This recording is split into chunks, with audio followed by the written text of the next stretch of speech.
KPBS has partnered with StoryCorps for the One Small Step program. We invite you to sign up to have a conversation with a person that may have different views, so you may talk, not about politics, but to understand each other better. Sign up at kpbs.org/onesmallstep.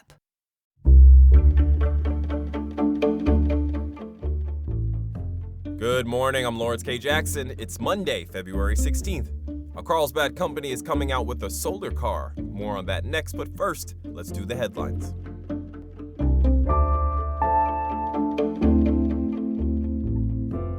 4 San Diego Unified Elementary Schools are finalists for a 2026 America's Best Schools Award. The list is put together by SDSU's National Center for Urban School Transformation, also known as NCUST.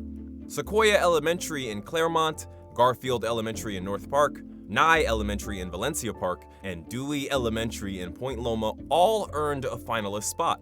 The NCUST award criteria requires that every racial, ethnic, and income group in the school exceed average statewide proficiency levels. Attendance rates must also stay above 92%. Bronze, silver, and gold winners will be announced in May after a visit is made to each campus.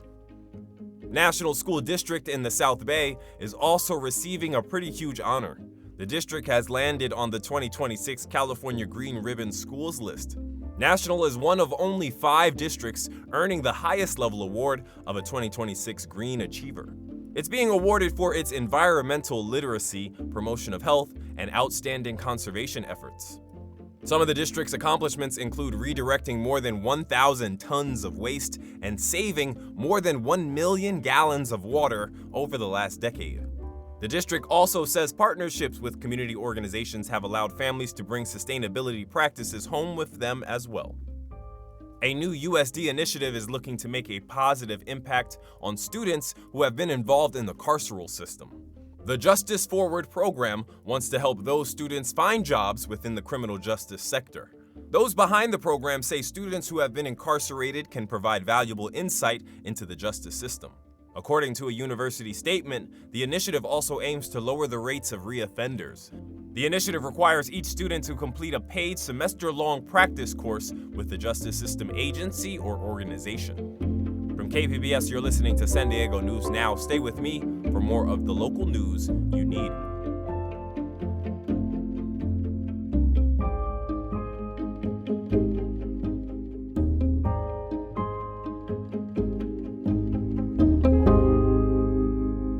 KPBS On Demand is supported by Under the Sun Foundation, presenting the Candlewood Arts Festival in Borrego Springs, featuring temporary public art projects that engage community and place. March 7th. More at candlewoodartsfestival.org.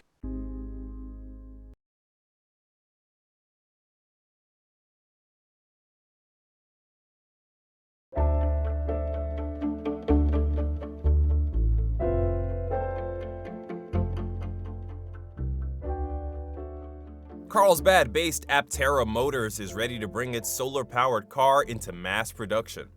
As North County reporter Alexander Wen tells us, you could commute from home to work and back without recharging the car. If you see the Aptera cruising down the road, you may think it's something straight out of the Jetsons. Aptera CEO Chris Anthony says the slick 3-wheel, 2-seater car was designed to glide through the air for maximum efficiency. It looks much more like a fish than a box. And that's because our first principle is make it super aerodynamic, make it lightweight. And it's also designed to be energy efficient. The car gets up to 400 miles to the charge. But with solar panel roof and dashboard, you may never need to charge it for everyday driving. So every time it's out in the sun, catches those photons, turns them into electrons, and charges your high voltage battery pack so you can drive anytime it's out in the sun. The car costs $40,000 and is expected to be rolling off the production line by the end of the year. Anthony says 50,000 vehicles have already been pre-ordered.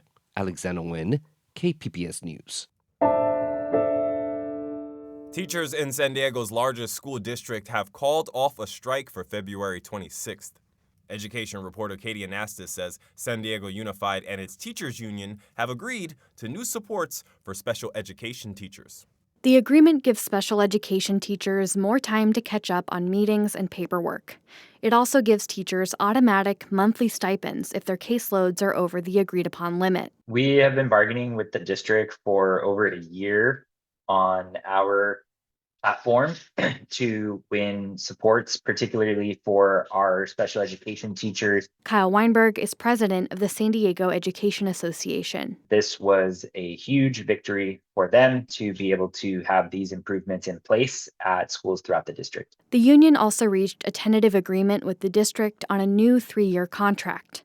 The agreement promises no teacher layoffs and a 5% wage increase once the state provides funding for it. Katie Anastas, KPBS News. An Imperial Beach City Council member is raising privacy concerns as the city considers cracking down on electric bikes. iNewsSource intern Roman Fong says it comes as some cities across San Diego County have implemented e-bike age restrictions. Unlike other cities in the county, Imperial Beach leaders appear unlikely to ban kids under 12 from riding e-bikes. That's because an age limit would trigger a state law requiring the city to report the perceived age, race, and gender of riders who get pulled over. Councilmember Jack Fisher expressed his concerns about the reporting requirements at a city meeting last month. The state of California requiring us to send to them the age, ethnicity, gender of people who have been pulled over. I think that's absolutely absurd and way too intrusive for the state. I would like to find out what in the heck they think they would do with that information. Instead, the city may regulate sidewalks in areas with higher speed limits. For KPBS, I'm iNewsSource intern Roman Fong. iNewsSource is an independently funded nonprofit partner of KPBS.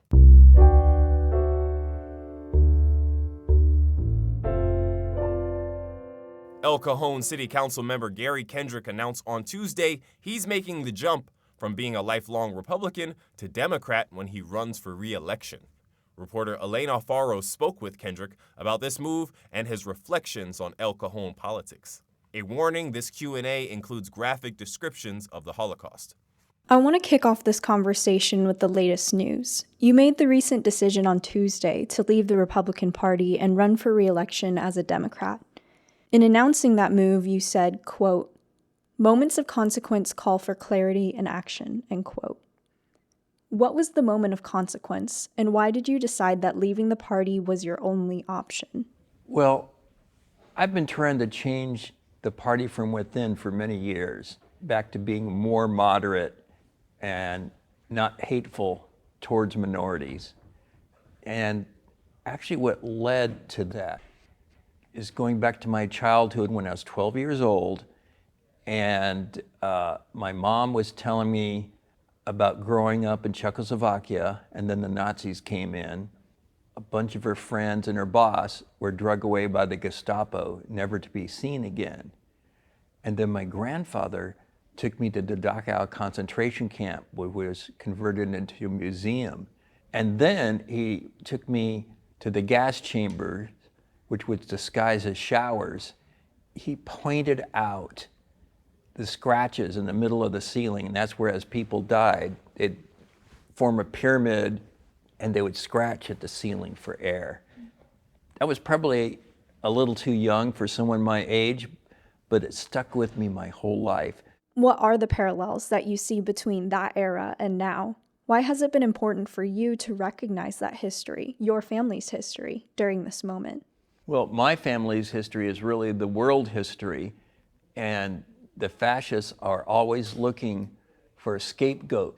So what's happened now is that the MAGA wing of the Republican Party has taken over the party, and I just can't handle that anymore. It's my understanding that you were the longest-serving Republican in municipal office in San Diego County, 50 years of dedication to that party. I've been a Republican for 50 years, and I've been a Republican elected official for 28 years. I know that you say that this was a moment of consequence, but has it been building for you? For example, a year ago, was this something that you would have considered? A year ago, I voted against the resolution that the mayor of El Cajon and Phil Ortiz proposed, and it passed. And we had a lot of people show up, people crying in the audience. Kids are afraid to go to school because they're afraid their parents won't be there when they get back. Pregnant women are afraid to go to the doctor because they're afraid they might get arrested, and even if they're citizens, they have to be hassled because their skin is brown. This should not be happening in America, but right now, the council majority doesn't think that's a big deal. In this past year, what has been the impact on the community with the council's decision to say El Cajon is not a sanctuary city? Well, I would say that it has affected everyone in El Cajon, and there's a lot of fear in the city, and this has completely changed the reputation of El Cajon. People are afraid to come to the city because they know how the city council voted. That was a big news. You know, Santee didn't do it, Poway didn't do it, and they're Republican-led cities. They knew better. Why did it feel right to go to the Democratic Party? Why not be independent? Well, the Democratic Party prides itself on civil rights and human rights, and I pride myself on those issues also. You know, the Republican Party has changed in the last 50 years since I became a Republican, and it's no longer a party of the people, it's a party for the elites. Well, tell me a bit more about this change over the last 50 years that you've seen in the Republican Party in San Diego. How have you seen it change? Well, the Republicans years ago were always saying, we need to make the tent bigger, bring more people in. They've done exactly the opposite. If you don't look like them, they don't treat you very well. I have to protect the citizens of El Cajon, and I have to show other Republicans that are disgusted with the party that it's okay to change. That was KPBS reporter Elena Alfaro speaking with El Cajon City Council member Gary Kendrick. That's it for the podcast today. As always, you can find more San Diego news online at kpbs.org. I'm Lawrence K. Jackson. Thanks for listening and subscribing. By doing so, you're supporting public media, and I thank you for that. Have a great day.